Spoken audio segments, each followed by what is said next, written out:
ओम शांति। भगवत गीता श्लोक क्लास में आज का श्लोक है 12वें अध्याय का 9वां श्लोक, अध्याय 12, श्लोक नंबर 9। श्लोक है अथ चित्तम समाधातुम न शक्नोषि मयि स्थिरम अभ्यास योगेन ततो मामि छाप्तुम धनंजय। श्लोक दोबारा। अथ चित्तम समाधातुम न शक्नोषि मयि स्थिरम अभ्यास योगेन ततो मामि छाप्तुम धनंजय। श्लोक फिर से। अथ चित्तम समाधातुम न शक्नोषि मयि स्थिरम अभ्यास योगेन ततो मामि छाप्तुम धनंजय। श्लोक का संधि विच्छेद है अथ चित्तम समाधातुम न शक्नोषि मयि स्थिरम अभ्यास योगेन ततः माम इच्छ आप्तुम धनंजय। श्लोक का संधि विच्छेद दोबारा। अथ चित्तम समाधातुम न शक्नोषि मयि स्थिरम अभ्यास योगेन ततः माम इच्छ आप्तुम धनंजय। अध्याय 12 का श्लोक नंबर 9, शब्दों के अर्थ। धनंजय अर्थात हे ज्ञान धन जेता, अथ अर्थात यदि, मयि अर्थात मेरे में, चित्तम अर्थात चित्त को, स्थिरम अर्थात स्थिरता पूर्वक, समाधातुम अर्थात लगाने में, शक्नोषि अर्थात समर्थ, न अर्थात नहीं, ततः अर्थात तो, अभ्यास योगेन अर्थात योग अभ्यास द्वारा, माम अर्थात मुझको, आप तुम अर्थात पाने की, इच्छ अर्थात इच्छा कर। शब्दों के अर्थ दोबारा। धनंजय अर्थात हे ज्ञान धन जेता, अथ अर्थात यदि, मयि अर्थात मेरे में, चित्तम अर्थात चित्त को, स्थिरम अर्थात स्थिरता पूर्वक, समाधातुम अर्थात लगाने में, शक्नोषि अर्थात समर्थ, न अर्थात नहीं, ततः अर्थात तो, अभ्यास योगेन अर्थात योग अभ्यास द्वारा, माम अर्थात मुझको, आप तुम अर्थात पाने की, इच्छ अर्थात इच्छा कर। श्लोक का अर्थ है हे ज्ञान धन जेता, यदि मेरे में चित्त को स्थिरता पूर्वक लगाने में समर्थ नहीं है तो योग अभ्यास द्वारा मुझको पाने की इच्छा कर।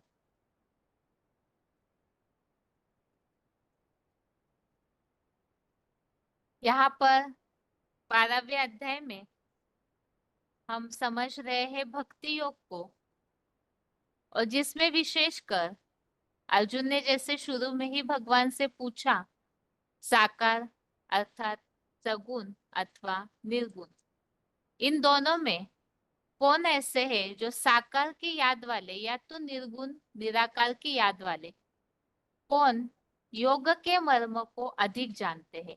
क्योंकि भगवान को पाना है तो भगवान से योग अर्थात जुड़ना जरूरी है। इसीलिए अर्जुन के प्रश्न पर भगवान ने इस बात को बताया है। भगवान में अव्यभिचारी रूप से मन को स्थिर करके जो अर्जुन के स्थायी रथ में शिव ज्योति को अर्थात निराकार को याद करते हैं, ऐसे श्रेष्ठतम योगी है। उसमें खास अष्टदेवों की बात का उल्लेख यहाँ क्लैरिफिकेशन में बताया हुआ है।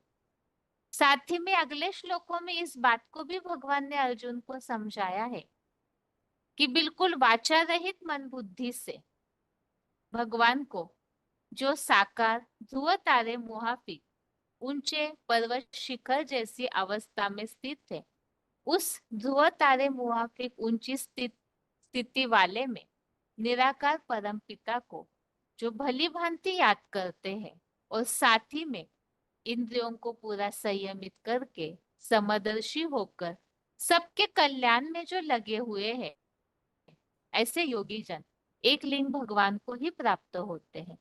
और निराकार को याद करने वालों के लिए भगवान ने बताया है, जो अव्यक्त निराकार को निराकार में आसक्त हुए अर्थात केवल निराकार को ही जो याद करने वाले हैं, उन्हें जो निराकारी गति है, अव्यक्त अवस्था जो है, वो बहुत दुख पूर्वक प्राप्त होती है। और दुख कठिनाइयां अर्थात धर्म के धक्के खाने पड़ते हैं। तो इसीलिए ही खास ये बात बताई, जो साकार है उनमें निराकार को याद करने के लिए तरीका बताया कि निरंतर याद कैसे हो सकती है।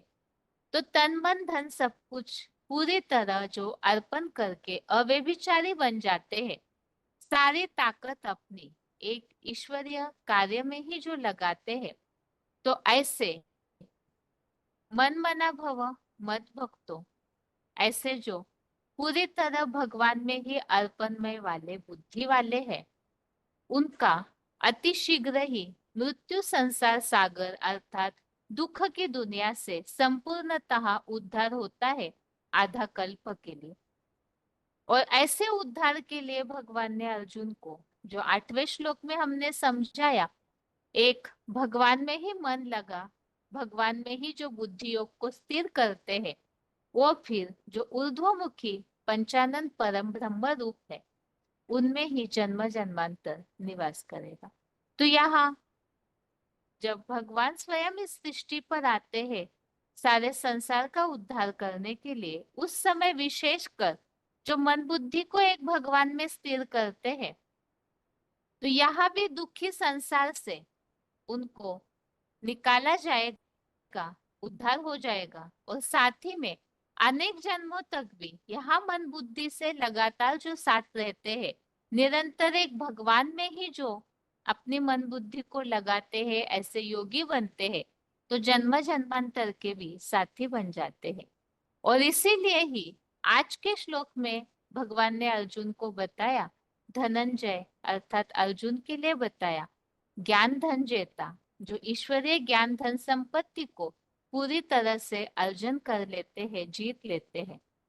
तो अर्जुन को ये बात अर्थात जो नंबरवार पुरुषार्थी अर्जुन है, उन्हें भगवान इस बात को बता रहे हैं कि अगर एक भगवान में ही मन बुद्धि स्थिर नहीं हो पाती है, क्योंकि निराकार की याद जो है, जन्म जन्मांतर सभी साकार देह को याद करने के आदि हो चुके हैं, तो इसीलिए निराकार की याद, साकार में भी निराकार ज्योति बिंदु में एकाग्र होना कठिन हो जाता है। लगातार देह भान के कारण स्थिरता नहीं आ पाती है। तो यदि मेरे में चित्त को स्थिरता पूर्वक लगाने में समर्थ नहीं है, अर्थात भगवान में एकाग्र नहीं हो पाता है चित्त, तो भी योग अभ्यास के द्वारा भगवान को पाने की, यहाँ बताया मुझको पाने की इच्छा कर। इसी संबंधित क्लैरिफिकेशन वाले अर्थ में और समझाने दी हुई है क्लैरिफिकेशन सहित अर्थ है, हे ज्ञान धन जेता अर्जुन, हे ज्ञान धन जेता, यदि मेरे सूक्ष्मानुरूप अव्यक्त रूप में चित्त को निरंतर स्थिरता पूर्वक सदाकाल लगाने में समर्थ नहीं है, तो सन्नद्ध एटॉमिक महाविनाश के वैराग्य सहित बारंबार स्मृति के योगाभ्यास द्वारा मुकर्रर रथ में मुझ अव्यक्त शिव ज्योति को पाने की सहज सहज इच्छा कर। तो यहाँ पर इस बात को भगवान ने बताया है। भगवान जो शिव ज्योति है वो तो बहुत ही सूक्ष्म है, जो हमने समझा है, अणु से भी अनुरूप है, इतना अति सूक्ष्म जो आंखों से दिखाई नहीं देता। और ये मन तो इतना चंचल है, तो इतने सूक्ष्म ज्योति बिंदु में स्थिर होना कठिन है, मुश्किल है। इसीलिए बताया, यदि सूक्ष्मानुरूप अव्यक्त रूप में चित्त को निरंतर स्थिरता पूर्वक सदाकाल लगाने में समर्थ नहीं है, तो ऐसे निराकार में अगर मन एकाग्र नहीं होता है तो बुद्धि भागती कहाँ है? इस देह की दुनिया में। ये जो दुनिया दिखने में आती है, आंखों का या और इंद्रियों का जो सुख मिलता है, वहां पर मन बुद्धि बार बार भागती है वो सुख लेने में। इसीलिए बताया कि सन्नद्ध, जो सामने महाविनाश खड़ा है, जो एटम बम द्वारा इस दुनिया का विनाश होने वाला है, तो इस बात को बार बार याद करके ऐसे इस विनाशी दुनिया से तभी वैराग आएगा जब ये बुद्धि में होगा कि ये दुनिया तो विनाश होने वाली है, ये तामसी पतित दुनिया है, इसका विनाश तो निश्चित है क्योंकि एटम बम बने हुए हैं। तो इस बात से, इस दुनिया से जब वैराग आएगा तो अपने आप ही स्मृति का धागा एक भगवान की तरफ जाएगा। तो ऐसे करके योगाभ्यास द्वारा मुकर्रर रथ में मुझ अव्यक्त शिव ज्योति को पाने की सहज सहज इच्छा कर। अर्थात ये दुनिया पतित है, इससे निकलना है, इसीलिए इससे वैराग आना जरूरी है। और वैराग आने के बाद ही अभ्यास सहज हो पाएगा। तो ऐसे योग अभ्यास के द्वारा साकार में निराकार में सहज सहज पाने की इच्छा कर। अर्थात जिनको इस दुनिया से मुक्ति चाहिए तो वही भगवान के प्राप्ति की इच्छा भी करेंगे। जैसे कि मुरलियों में इस बात का उल्लेख आता है, जो पतित बने हैं, जिन्हें पावन बनने की इच्छा है, वही पतित पावन को बुलाते हैं। जैसे मुरलियों में भी उल्लेख आता है, छोड़ भी दे आकाश सिंहासन, इस धरती पर आ जा रे। तो वही लोग भगवान को पुकारते हैं जिन्हें इस दुखी दुनिया से निकलना है, तो भगवान को प्राप्त करने की, भगवान के पास पहुंचने की इच्छा जताते हैं। तो इसीलिए बताया, इस दुनिया का विनाश होने वाला है, तो भगवान को प्राप्त करने की, पाने की, भगवान के पास पहुंचने की इच्छा करें। ये आज के श्लोक का अर्थ है। विशेषकर योग अभ्यास में अगर प्रैक्टिस नहीं होती है, मन स्थिर नहीं हो पाता है, तो ये दुनिया का विनाश होने वाला है, इस स्मृति से जब वैराग आएगा इस दुनिया के प्रति, तभी ही भगवान में मन बुद्धि स्थिर हो सकती है। ये आज के श्लोक का अर्थ है। अभी आगे इसी श्लोक संबंधित रेफरेंस श्लोक। सबसे पहले श्लोक में उल्लेख आया हुआ है धनंजय का। धनंजय अर्थात ज्ञान धन जेता। इस शब्द का उल्लेख जहां भगवत गीता में अन्य श्लोकों में आया हुआ है, वो है दूसरे अध्याय का 48, अध्याय 2 का 48 और 49 नंबर श्लोक। दोनों में भी ज्ञान धन जेता अर्जुन अर्थात सच्ची गीता एडवांस ज्ञान को पूरी तरह से जो जीतने वाला है अर्जुन। आगे है,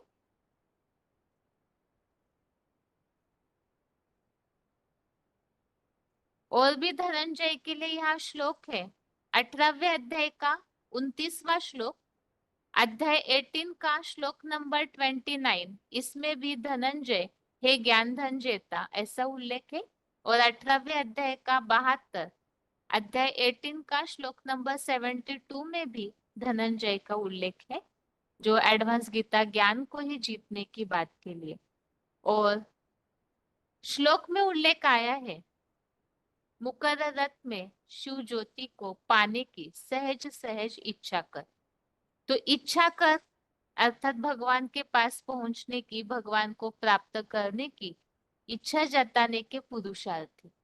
और वो पुरुषार्थ क्या है, इस संबंधित उल्लेख जहां पर गीता में आया हुआ है, उन श्लोकों को हम देखते हैं कि भगवान को प्राप्त करने के लिए श्लोक में क्या उल्लेख है। क्योंकि आज के श्लोक में बताया भगवान को पाने की सहज सहज इच्छा कर, तो कौन प्राप्त कर सकते हैं, उसका पुरुषार्थ है। रेफरेंस श्लोक है यहाँ 8वें अध्याय का 7वां, अध्याय 8 का श्लोक नंबर 7। इसमें बताया हुआ है, शिव ज्योति को स्मरण कर और अर्पित हुई मन बुद्धि वाला मेरे राजाई भाव को अर्थात मेरे को ही प्राप्त करेगा। आगे है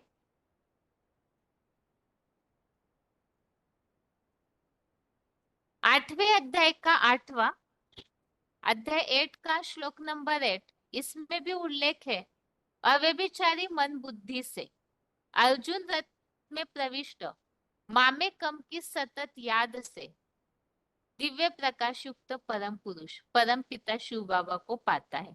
यहाँ भी भगवान को प्राप्त करने का उल्लेख आया हुआ है।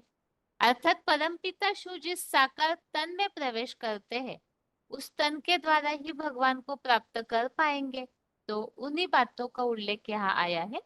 ऐसे ही 8वें अध्याय का 9वां 10वां, अध्याय 8 का श्लोक नंबर 9 10, इसमें भी उल्लेख आया हुआ है, जो अचल अडल भक्ति भाव से स्थिर होकर के भगवान को याद करते हैं। खास जो हम आज के श्लोक में समझ रहे, योग अभ्यास के द्वारा मुझको प्राप्त करने की इच्छा कर, तो वो योग अभ्यास इस 10वें श्लोक में विशेष कर बताया है।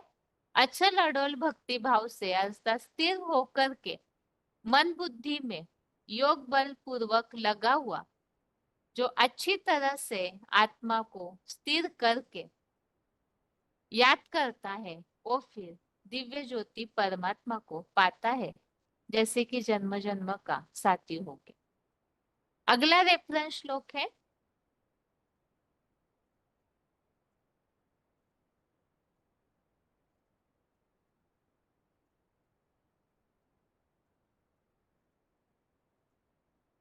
आगे है 8वें अध्याय का 14, अध्याय 8 का श्लोक नंबर 14। इसमें भी उल्लेख आया है, जो नित्य निरंतर और प्रेम से याद करते हैं, योगाभ्यास द्वारा ही भगवान को प्राप्त कर सकते हैं। और वो योगाभ्यास निरंतर होना चाहिए, कभी किया कभी नहीं किया, कभी लगन से किया कभी बेलगन से। तो ऐसे योगाभ्यास से जैसी ऊंची प्राप्ति होनी है नहीं हो पाएगी।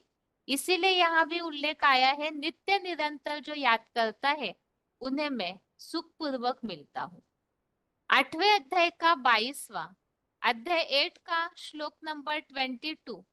इसमें उल्लेख आया है, परमात्मा तो अव्यभिचारी भावना की याद द्वारा प्राप्त है।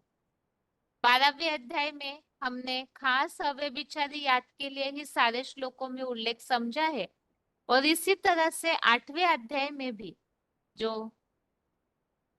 अक्षर ब्रह्म योग है, तो इसमें भी खास कर भगवान को प्राप्त करने के बारे में ही सारी बातें बताई है। खास अव्यभिचारी याद द्वारा ही प्राप्त होते हैं।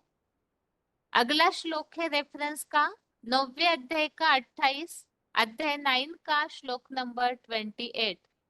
इसमें उल्लेख आया हुआ है, भगवान को प्राप्त करने के लिए पूरी तरह से जो समुचित त्यागी है, वो फिर अर्थात अव्यभिचारी याद मतलब ही हमने श्लोकों में समझा है 12वें अध्याय में, कि सब कुछ त्यागने वाला, तन मन धन सब कुछ ईश्वरीय सेवार्थ जो लगाते हैं, तो ऐसे यहाँ भी समुचित त्यागी वो योग युक्त आत्मा मुझको ही प्राप्त करे। इसी तरह से अगला रेफरेंस श्लोक है 11वें अध्याय का 55, अध्याय 11 का श्लोक नंबर 55, इसमें भी उल्लेख आया हुआ है। जो पूरी तरह से एक भगवान के लिए ही यज्ञ सेवार्थ कर्म करता है, अन्य संग रहित अर्थात औरों के संग को त्यागने वाला, तो एक भगवान के प्रति अव्यभिचारी भावना वाला ही मुझ शिव बाबा को पाता है। आगे है,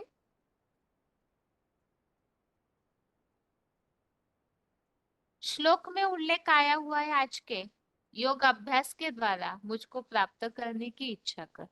तो योग अभ्यास के लिए उल्लेख, यहाँ रेफरेंस श्लोक है 6वें अध्याय का 35, अध्याय 6 का श्लोक नंबर 35। इसमें उल्लेख आया हुआ है वैराग और योग अभ्यास से ही ये मन भी वश में आता है, क्योंकि मन बुद्धि को हमें भगवान में स्थिर करना है।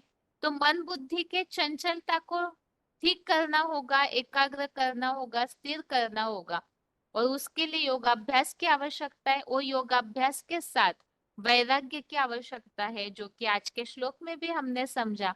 एटॉमिक बॉम्ब बने हुए हैं, तो इस दुनिया के महाविनाश की स्मृति से इस दुनिया के प्रति वैराग और योगाभ्यास। और अगला श्लोक 6वें अध्याय का 20वां, अध्याय 6 का श्लोक नंबर 20, इसमें भी उल्लेख आया हुआ है योग अभ्यास द्वारा नितांत वशीभूत चित्त परमात्मा में उपराम हो, जहां अपने मन बुद्धि से अव्यक्त आत्मा को देखता हुआ आत्मा में संतुष्ट होता है। तो यहाँ भी योग अभ्यास से ही नितांत वशीभूत चित्त ऐसा उल्लेख है, अर्थात अभ्यास द्वारा ही मन बुद्धि को हम एकाग्र कर सकते हैं। तो ये आज के श्लोक संबंधित रेफरेंस श्लोक हमने समझे, और श्लोक में विशेष बात आज बताई हुई है, मन बुद्धि को एक भगवान में ही लगाना है, स्थिर करना है। और ऐसे स्थिर करने में कठिनाई होती है, क्योंकि मन बहुत चंचल है, वो स्थिर नहीं होता है, भागता है देह देह के संबंधी पदार्थों में, क्योंकि देह भान के आदि है सब मनुष्य आत्माएं। तो ऐसे समय में बार बार योग अभ्यास करना है, और वो योग अभ्यास भी तब होगा जब वैराग होगा, इस दुनिया के प्रति वैराग ला करके एक भगवान को प्राप्त करने की इच्छा करे। तो आज के श्लोक का ये अर्थ है। अभी आगे उच्चारण सुनते हैं, उसके बाद पॉइंट्स। अथ चित्तं समाधातुं न शक्नोषि मयि स्थिरम् अभ्यासयोगेन ततो मामिच्छाप्तुं धनञ्जय। हे ज्ञान धन जेता, यदि मेरे एक ज्योतिर्लिंग अव्यक्त रूप में चित्त को निरंतर स्थिरता पूर्वक चंचल मन लगाने में समर्थ नहीं है, तो सन्नद्ध एटामिक महाविनाश के वैराग सहित बारंबार स्मृति के योगाभ्यास द्वारा मुकर्रर रथ में मुझ अव्यक्त शिव ज्योति को पाने की सहज सहज इच्छा कर। अथ चित्तं समाधातुं न शक्नोषि मयि स्थिरम् अभ्यासयोगेन ततो मामिच्छाप्तुं धनञ्जय। हे ज्ञान धन जेता, यदि मेरे एक ज्योतिर्लिंग अव्यक्त रूप में चित्त को निरंतर स्थिरता पूर्वक चंचल मन लगाने में समर्थ नहीं है, तो सन्नद्ध एटामिक महाविनाश के वैराग सहित बारंबार स्मृति के योगाभ्यास द्वारा मुकर्रर रथ में मुझ अव्यक्त शिव ज्योति को पाने की सहज सहज इच्छा कर। आगे है श्लोक संबंधित पॉइंट्स। पहला है VCD number 2412, VCD number 2412, 42 minute 42 minutes के बाद से लिया हुआ पॉइंट है धनंजय। बुद्धिमानों के बीच अगर कोई बुद्धिमान न रहे तो वो तो अर्जुन है। अर्जुन माने अर्जन करने वाला, सद्भाग्य का अर्जन करने वाला और सत ज्ञान का अर्जन करने वाला, सच्चा ज्ञान कमाने वाला, सच्चा धन कमाने वाला। धनंजय धन को जीतने वाला। कौन सा धन? दुनियावी धन नहीं, ज्ञान धन। अगला पॉइंट है VCD number 2970, VCD number 2970 46 minute 46 minutes के बाद से लिया हुआ पॉइंट है। सूक्ष्मानुरूप में चित्त को निरंतर स्थिरता पूर्वक लगाने में समर्थ नहीं है।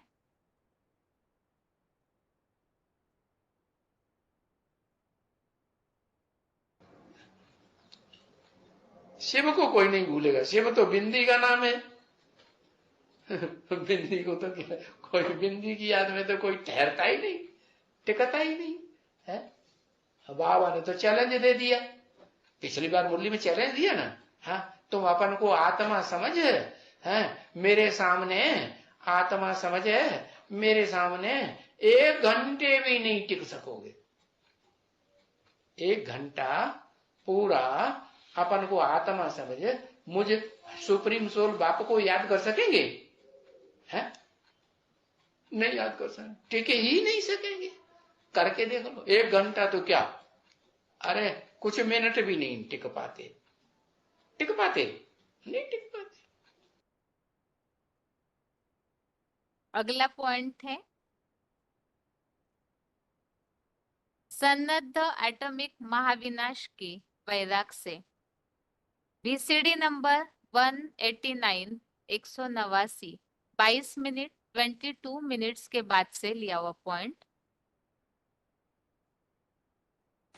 मन को एकाग्र करना, देह को भूलना, आत्मिक स्थिति में स्थित रहना। लेकिन सिर्फ अभ्यास से भी नहीं होगा, अभ्यास के साथ साथ इस पुरानी दुनिया के पदार्थों, पुरानी दुनिया के जो भी मित्र संबंधी आदि हैं, उन सबसे वैराग आना चाहिए। क्योंकि अब अंतिम जन्म है, एटम बम बन चुके हैं, सबका अंतिम जन्म, सबकी वानप्रस्थ अवस्था है। ये दुनिया दिन दूनी रात चौगुनी बिगड़ती जा रही है, अति होती जा रही है, स्वभाव संस्कार टकराते जा रहे हैं। तो जब अति का अंत होता है तब दुनिया पलटती है। तो अंदर से ये वैराग आना चाहिए कि ये दुनिया जाने वाली है। ये महलमाड़ियां अटारियां जो इन आंखों से देख रहे हैं, ये सब क्षण भंगुर हैं। अब खेल खलास होने वाला है। ये सारा ही 100-150 वर्ष के अंदर ये माया का पांप दुनिया में फैला हुआ है। इससे पहले इतनी ऊंची ऊंची महलमाड़ियां अटारियां, साइंस के इतने चमत्कार दुनिया में नहीं थे। अब क्योंकि ये माया का पंप एंड शो, ये दुनिया जाने वाली है, इसलिए माया भी अपना खूब पसारा फैलाई रही है। माया और मायापति भगवान की लड़ाई है। माया अपनी तरफ खींच रही है और भगवान अपनी तरफ खींच रहा है। ये माया रावण और भगवान का खेल है, रस्साकसी का। तो भगवान याद दिलाते हैं कि अब अपने को इस पुरानी दुनिया से मरा हुआ समझो।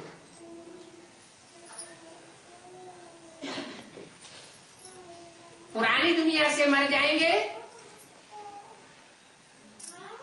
तो परमात्मा की सुनाई हुई बातें बुद्धि में, स्मृति में बनी रहेंगी। अगर ऐसी पुरानी दुनिया में बुद्धि को लगाए रखेंगे, उसी पुरानी दुनिया में जीते रहेंगे, तो मिट्टी का पात्र बन जाएगा। आगे है अगला point, BCD number 2290, BCD number 2290, 22 minute 22 minutes के बाद से लिया हुआ पॉइंट, वैराग सहित योग अभ्यास द्वारा मुकर्रर रथ में शिव ज्योति को पाने की इच्छा कर।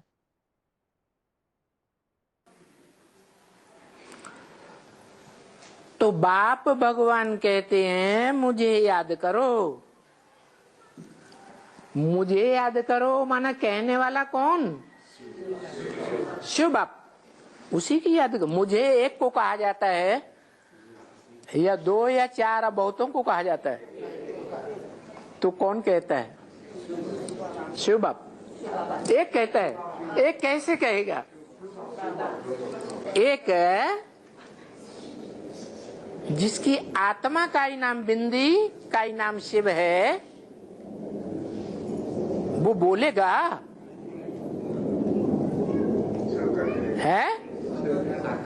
नहीं बोलेगा। तो फिर भगवान कौन? जिसमें प्रवेश करता हो। लो सुनो, पक्का हो गया।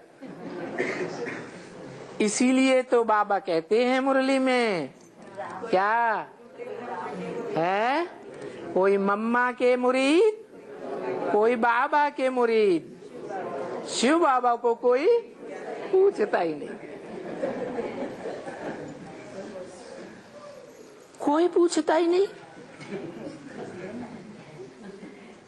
अरे इतना बड़ा बड़ा मजमा लगा के बैठते हैं, इनमें से कोई शिव बाबा को पूछता ही नहीं।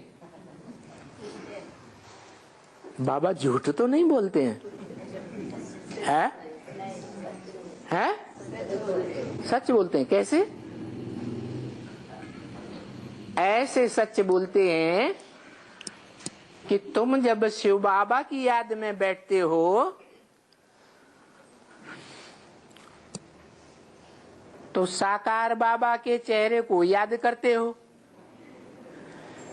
फिर साकार बाबा के चेहरे में, मस्तक में, भ्रकुटी में, उस भरी पूरी भ्रकुटी में शिव को याद करते हो, मेरी बिंदी को याद करते हो। फिर कितनी देर टिकते हो? है? मुझे बिंदी शिव की याद में कितनी देर टिकते हो? अरे बोलते ही नहीं, बोलती बंद हो गई। 1 सेकंड, 2 सेकंड, 5, 10 सेकंड। फिर किसको याद करते? फिर साकार को याद करते।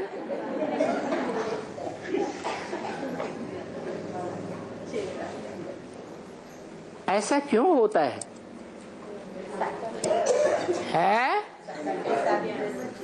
ऐसा इसलिए होता है कि 63 जन्म की रग पड़ी हुई है। साकार शरीरधारी आत्मा को याद करने की, साकार शरीरधारी से प्यार करने की रग पड़ी हुई है। इसलिए अभ्यास पक्का हुआ पड़ा है। कितने जन्मों का? 63 जन्मों का अभ्यास पक्का है। तो हथेली पे आम जमाया जा सकता है क्या? अभ्यास करने के लिए समय चाहिए या नहीं चाहिए? समय तो चाहिए। और गीता में भी लिखा है कि मन जो कंट्रोल करना मुश्किल है, चंचल मन को, उसको कंट्रोल करने के लिए 2 ही उपाय हैं।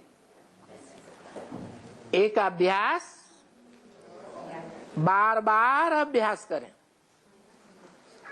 बार बार मन भाग जाएगा। 1 सेकंड याद करेंगे, 2 सेकंड याद करेंगे, भाग जाएगा। तो क्या करें? फिर भागते हुए मन को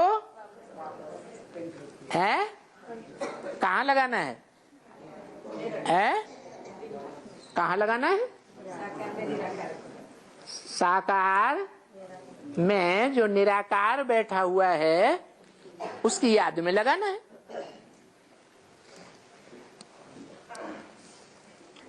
तो अभ्यास कब पक्का होगा? अभ्यास जो है उसमें मजबूती कब आएगी? कोई दूसरा उपाय नहीं है, एक ही उपाय है। क्या?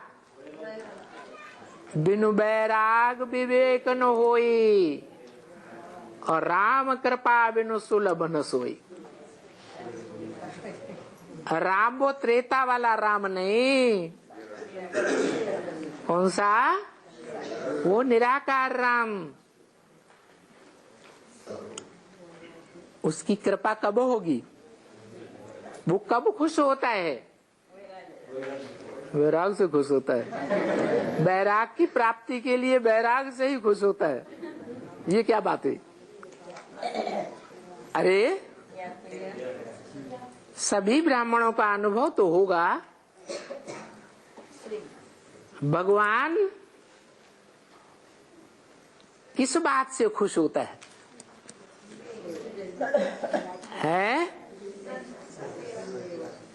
खुश होता है जिन बच्चों से उनको याद भी करता है।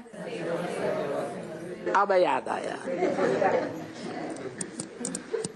तमिलनाडु। तुम याद नहीं करते तो हम भी याद नहीं करेंगे। तुमको याद आ गया तो हमको भी याद आ गया।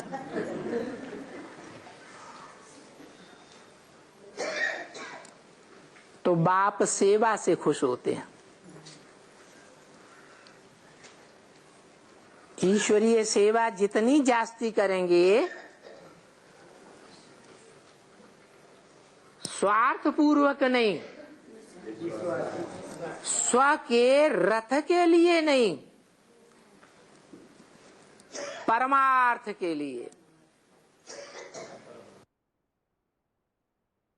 अगला पॉइंट है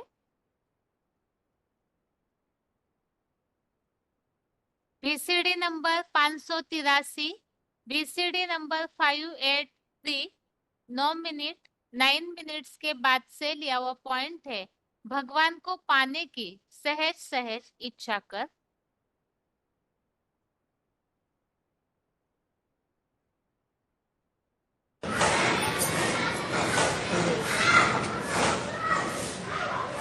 गांधी जी के जमाने में गांधी जी के साथ 40 करोड़ ने गुहार लगाई।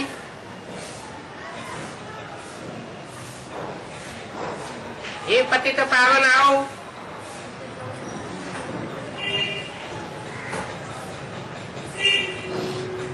तो गुहार सुन करके आए क्या? उसी टाइम तो कांग्रेस का जन्म हुआ था, और उसी टाइम ये रूहानी कांग्रेस भी बनी।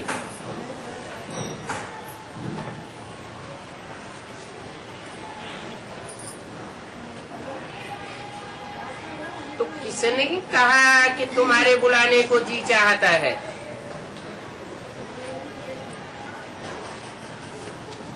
वही कहते हैं जो पतित से पावन बनते हैं। पावन बने थे, अभी भी बनने वाले हैं। कल्प कल्प पति से पावन बनते हैं। जो पति से पावन बनते हैं उन्हीं का दिल करता है बुलाने का। जो पति से पावन बनते नहीं वो बुलाते नहीं। क्या दूसरे धर्म वाले बुलाते हैं पतित पावन राम बाप को? नहीं बुलाते। नंबरवार बच्चे तो ढेर हैं। जो ब्राह्मण बने हैं, जो देवता थे,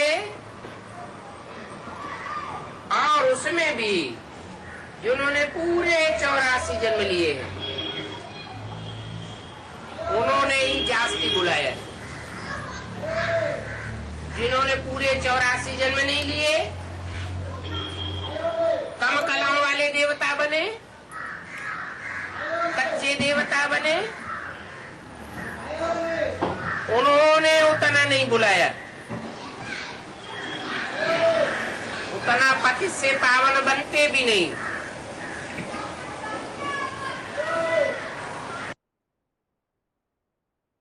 आगे है VCD number 1897, VCD number 1897, 10 minute 10 minutes के बाद से लिया हुआ पॉइंट है।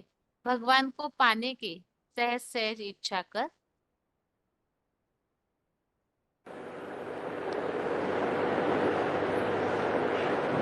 रिकॉर्ड चला है, छोड़ भी दे आकाश सिंहासन।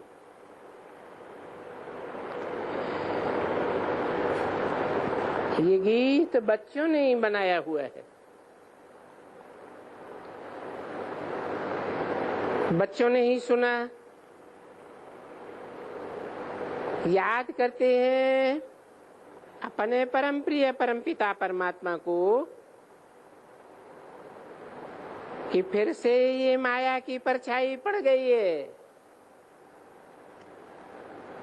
प्रवेशता हो गई है।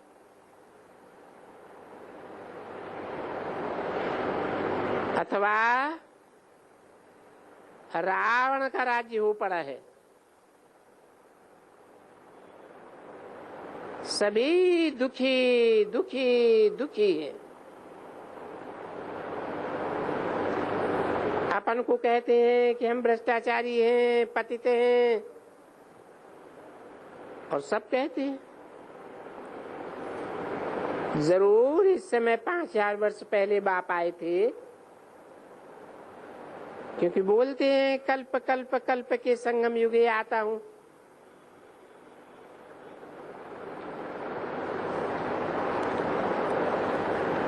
अभी फिर भी कहते हैं कि देखो, फिर भी कल्प के संगम युगे आया हुआ हूं। बाबा कहते हैं बच्चे बच्चे, बाप आकर के हाथ देते हैं, अभी तुम बेफिक्र रहो, ये तो मेरा ही पार्ट है। दुनिया में जो बुलाते हैं कि बाबा आओ, आकर के फिर से राजयोग सिखाओ और आकर के इस पतित दुनिया को पावन बनाओ, अथवा बाबा आकर के इस नास्तिक ऑर्फन नालायक जो निर्धन के बन गए हैं उनको पावन बनाओ।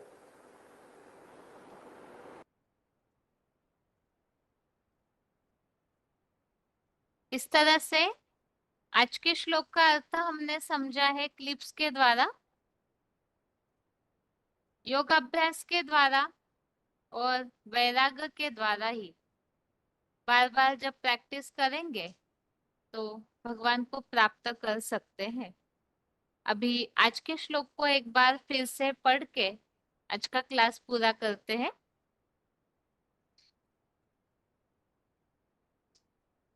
बारहवें अध्याय का 9वां श्लोक है।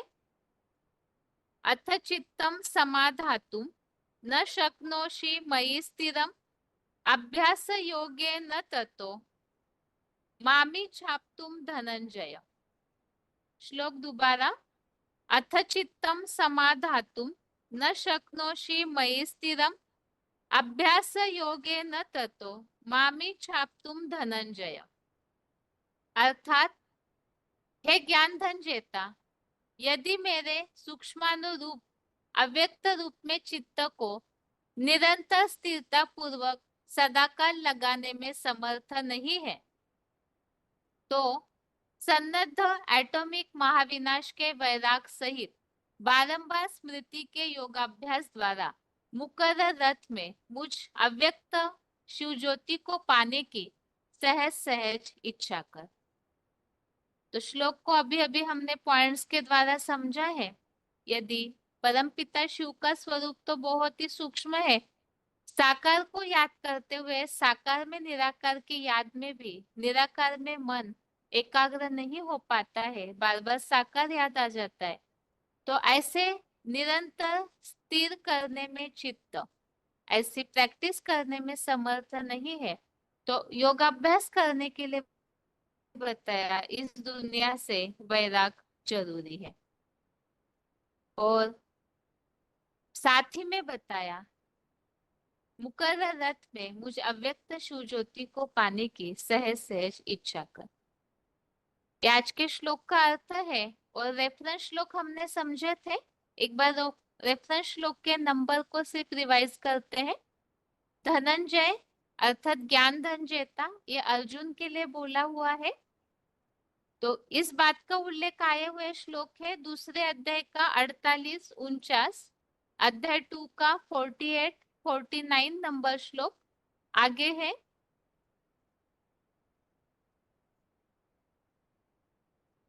धनंजय, इसी बात का उल्लेख आया हुआ 18वें अध्याय का 29 और 72, अध्याय 18 का श्लोक नंबर 29, 72।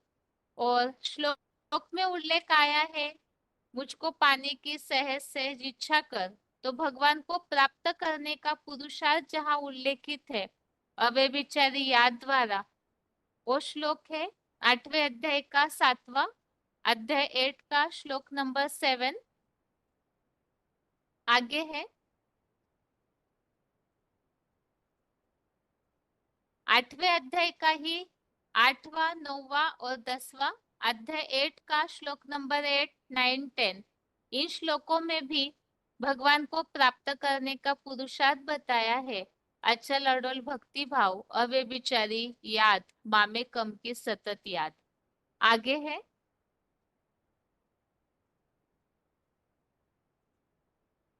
8वें अध्याय का 14 और 22, अध्याय 8 का श्लोक नंबर 14, श्लोक नंबर 22। इसमें भी नित्य निरंतर लगनशील याद करने वाले को और अव्यभिचारी याद द्वारा ही भगवान प्राप्त होते हैं। और 9वें अध्याय का 28, अध्याय 9 का श्लोक नंबर 28, 11वें अध्याय का 55, अध्याय 11 का श्लोक नंबर 55। इन श्लोकों में भी भगवान को प्राप्त करने का पुरुषार्थ क्या है वो बताया है। अन्य संग रहित भजना, यज्ञ सेवार्थ कर्म करना और साथ ही में समुचित त्यागी, ऐसा ही भगवान को प्राप्त कर सकता है। आगे है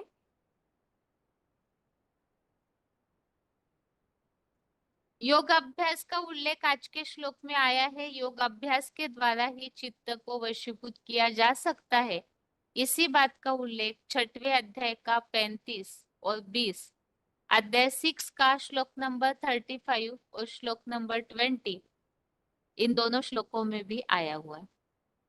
तो इस तरह से आज के श्लोक का अर्थ हमने समझा है। भगवान को प्राप्त करने के लिए ही योग अभ्यास चाहिए, क्योंकि स्थिर मन तुरंत नहीं हो पाता है। तो योग अभ्यास की प्रैक्टिस के लिए भी इस दुनिया से वैराग्य आना जरूरी है। ये आज के श्लोक का अर्थ है सार में। और इसके साथ ही आज रिवीजन इसलिए नहीं हुई है क्योंकि 10वें अध्याय में जो क्लिप्स है, वीडियो है, वो बड़ा है और फिर एक साथ समझने में कठिनाई हो सकती है, समय भी लंबा लगेगा, तो इसीलिए आज रिवीजन नहीं ली हुई है। अगले हफ्ते के क्लास में 10वें अध्याय के 12वें श्लोक को हम समझेंगे रिवीजन में। अभी आज के लिए गीता क्लास यहाँ ही पूरा करते हैं। ओम शांति।